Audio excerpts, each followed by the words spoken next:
Okay.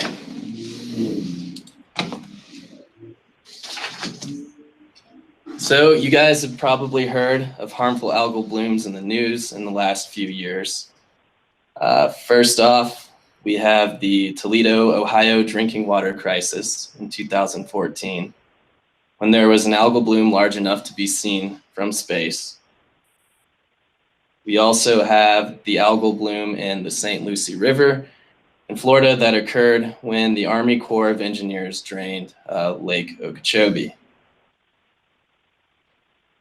Closer to home, we have the blooms in Utah Lake in both 2016 and 2017, and these were linked to a number of illnesses in recreationists. And there was also concern about using lake water for irrigation of crops. So what is a harmful algal bloom? Or HABs. HABs are dense concentrations of cyanobacteria or blue-green algae. These blooms can appear as surface scums, clumps, or can be diffused throughout the water column. HABs are considered harmful because they produce toxins and other irritants that can make people and animals sick.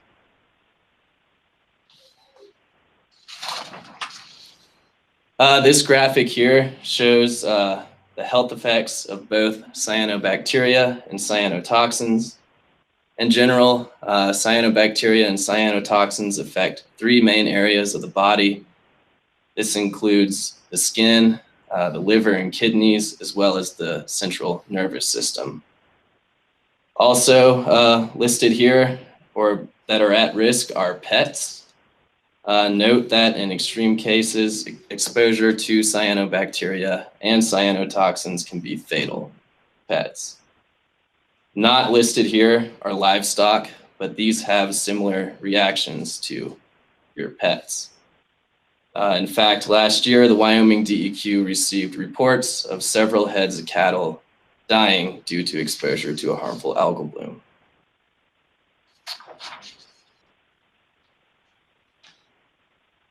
In addition to health effects, HABs have other varying impacts.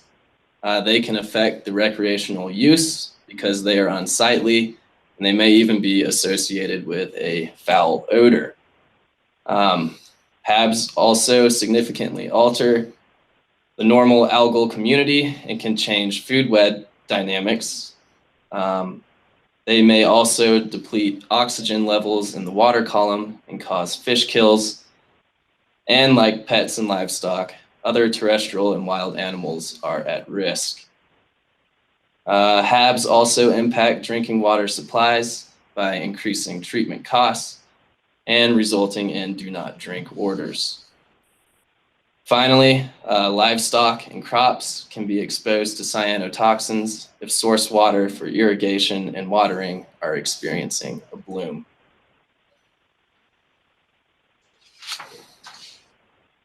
So what is Wyoming doing to address harmful algal blooms? DEQ and other state collaborators have developed the Wyoming HAB Action Plan. And this document details responsive action once a potential harmful algal bloom has been reported. In the document, it details the collection and analysis of cyanobacteria and cyanotoxin samples. Also, it includes recreational thresholds that the Wyoming Department of Health will use to issue a health advisory.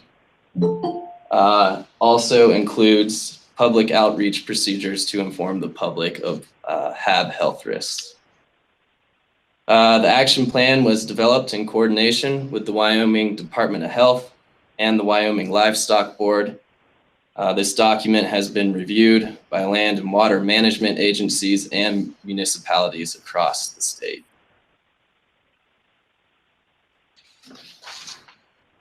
So next, I'll walk you through the 4 general steps outlined in the action plan. Step 1 is observation and reporting. So when an observer notices a potential harmful algal bloom, which may look like scums, spilled paint, or grass clippings, and we'll discuss that in more detail here in a second. DEQ encourages the observer, land and water management agencies, concerned citizens, or recreationists to report the bloom, and they can use our Report a Spill hotline, either by visiting wyospills.org or calling into the number listed here.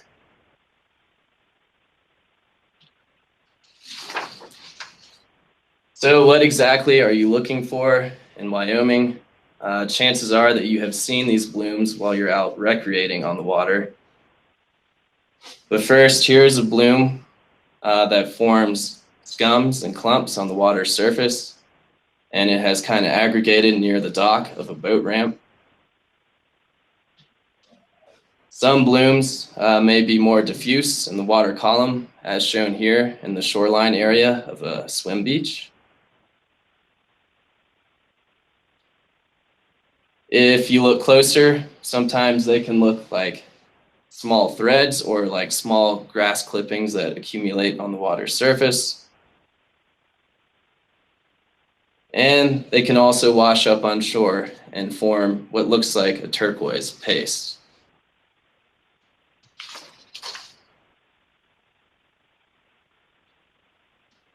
Here is a bloom that was observed at a boat ramp that has also formed surface scums and clumps. Blooms may also look like spilled paint and form a swirl-like pattern like seen here at the swimming beach. And again, diffuse in the water column near the shoreline with paste-like material collecting on the shore itself. So what do you do if you see a HAB in a Wyoming lake or reservoir? First and foremost, avoid contact, especially in areas with dense accumulations. If you have been exposed to the bloom, be sure to rinse yourself or your pet off with clean water. If you or your pet feel sick after exposure, be sure to call your doctor or vet. Common symptoms may include rashes as well as gastrointestinal illnesses.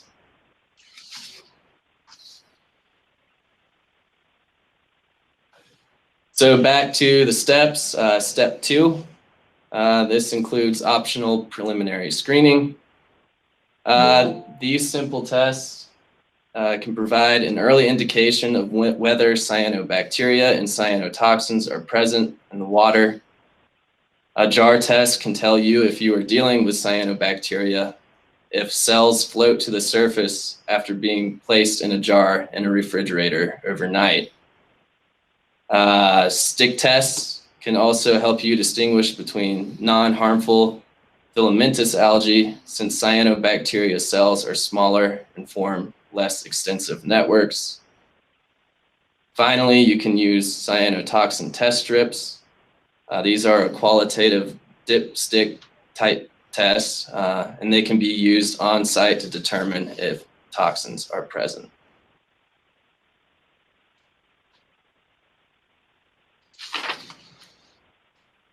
Step 3, sample collection and analysis. If observations and preliminary tests indicate that cyanobacteria or cyanotoxins are present, water samples will be collected for analysis. One set of samples are analyzed to determine what cyanobacteria species comprise the bloom and their respective densities. These results are generally received within 24 hours after collection and were used in 2017 by the Department of Health to issue several advisories. Samples will also be analyzed for microcystin using an automated enzyme-linked immunosorbent assay, or ELISA. And if either cyanobacteria densities or microcystin concentrations exceed the thresholds, DEQ will notify the Department of Health so they can issue a recreational advisory.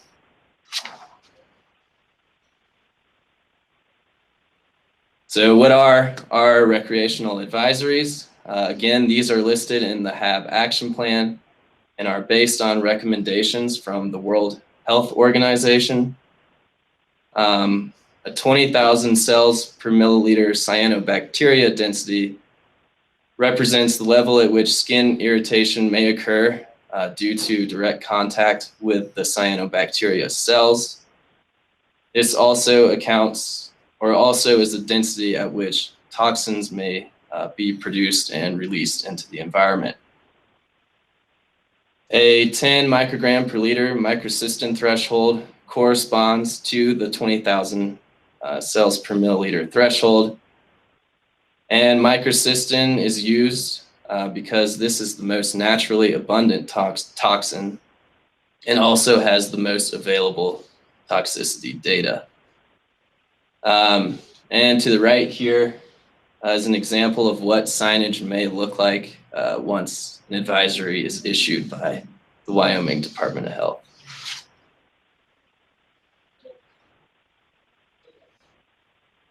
So if an advisory is issued by the Department of Health, we move into step 4, which is monitoring. When possible, DEQ asks that management agencies observe the bloom characteristics and notify DEQ once a bloom begins to subside or disappear. The Department of Health will lift an advisory once concentrations fall below the recreational thresholds or the bloom fully dissipates.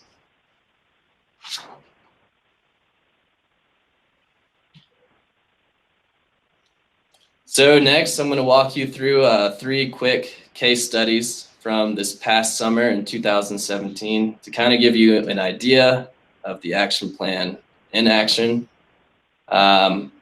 First up, we have the Flaming Gorge Reservoir. In late July 2017, DEQ received a report from a concerned citizen about abundant algae in the reservoir.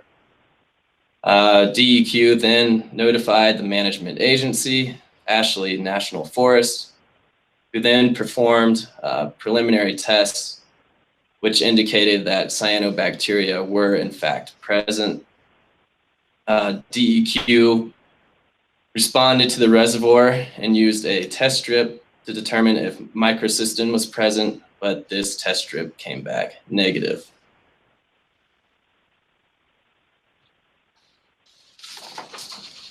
To determine whether cyanobacteria densities were high enough to pose a recreational risk, DEQ collected samples at the Buckboard Marina boat ramp. The cyanobacteria densities came back well below the 20,000 cells per milliliter threshold, and as a result, an advisory was not issued by the Department of Health. In regards to monitoring, DEQ requested to be notified by the Forest Service if the bloom showed signs of worsening or if new blooms appeared.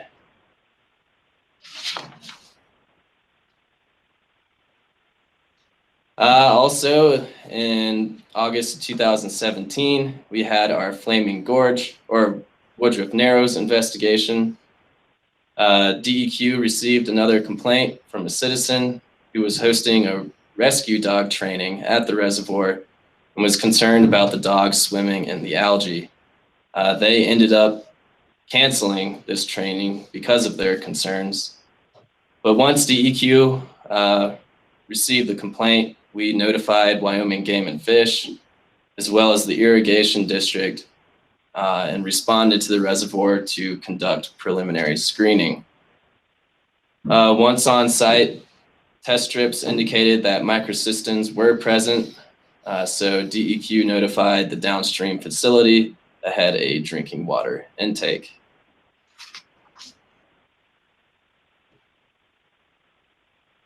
So here are some photos of the algal bloom at the Woodruff Narrows Reservoir. Again, you can see that the algae is concentrated in the near shore area of the water body in that bottom left picture. The top picture shows what we call grass clippings, cyanobacteria floating in the water, getting washed up on shore. On that bottom right, zooming in even closer, you can see how the washed up algae has formed a scum or paste-like material on the shoreline.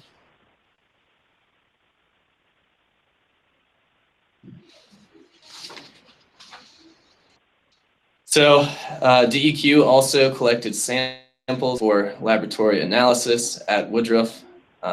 These confirmed that microcystins were present, but below our recreational threshold of 10 micrograms per liter.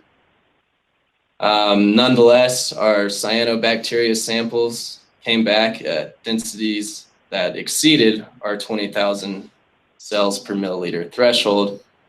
And as a result, the Wyoming Department of Health issued a recreational advisory.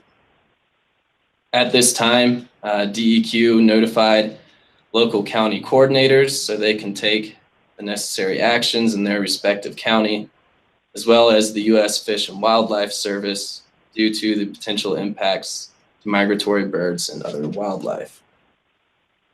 And again, in regards to monitoring, DEQ requested to be notified by Game and Fish once the bloom had subsided.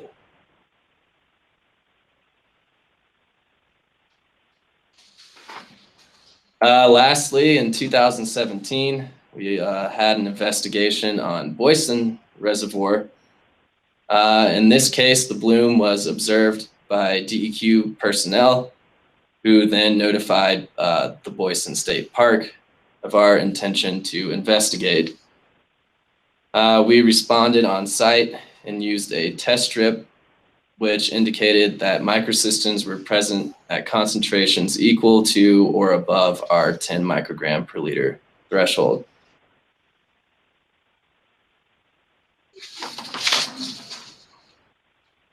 DEQ then collected water samples to confirm microcystin concentrations as well as determine cyanobacteria densities. Both the cyanotoxin and cyanobacteria results exceeded our recreational thresholds.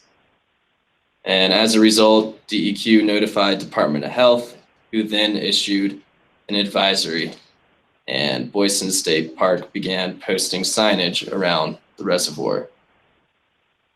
Again, DEQ also notified the local county coordinators and the U.S. Fish and Wildlife Service, as well as Wyoming Game and Fish.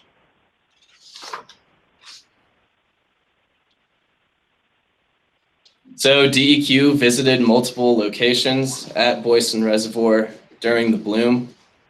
You can see in these pictures that the bloom was pretty widespread and occurred at several locations where there's likely to be recreational use.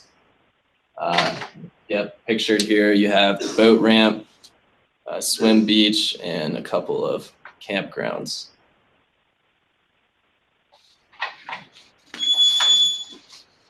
For monitoring under the advisory, Boysen State Park initiated its own monitoring of their drinking water intake.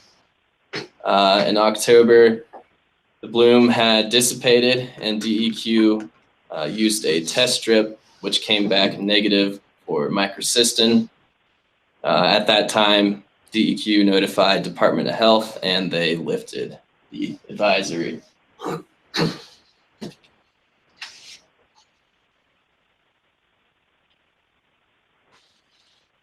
So in addition to responsive monitoring and our investigations, DEQ also conducts routine monitoring of Wyoming lakes and reservoirs. On this map, the darker green circles represent reservoirs with cyanobacteria densities greater than 100,000 cells per milliliter, while the lighter circles are 20 to 100,000. Overall, this map shows that HABs are not necessarily isolated events and can occur across much of the state.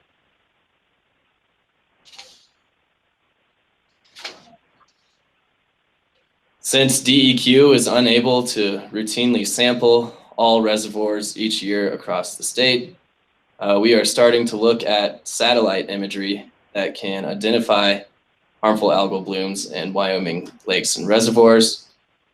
Satellite sensors are capable of detecting blooms due to the unique spectral signature of cyanobacteria.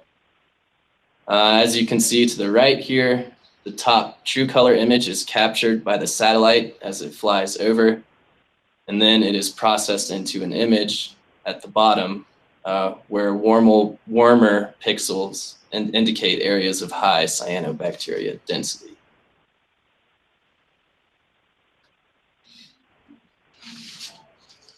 Satellite imagery is limited, however, because lakes and reservoirs have to be a certain size to be resolved.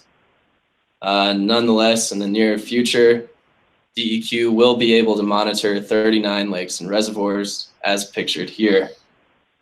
Also, it's important to note that the imagery is delayed about a week or two, so DEQ will primarily be relying on people on the ground, such as from management agencies or conservation districts, to keep a lookout and to report harmful algal blooms.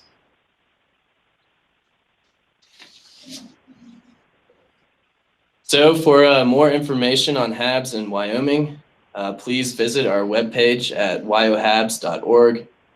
On this page, you'll be able to find general information on HABs, a photo gallery of HABs that we have documented in Wyoming, a short informational video, standard operating procedures for collecting cyanobacteria and cyanotoxin samples, and various documents including our action plan, our HAB strategy, and memos detailing HAB investigations.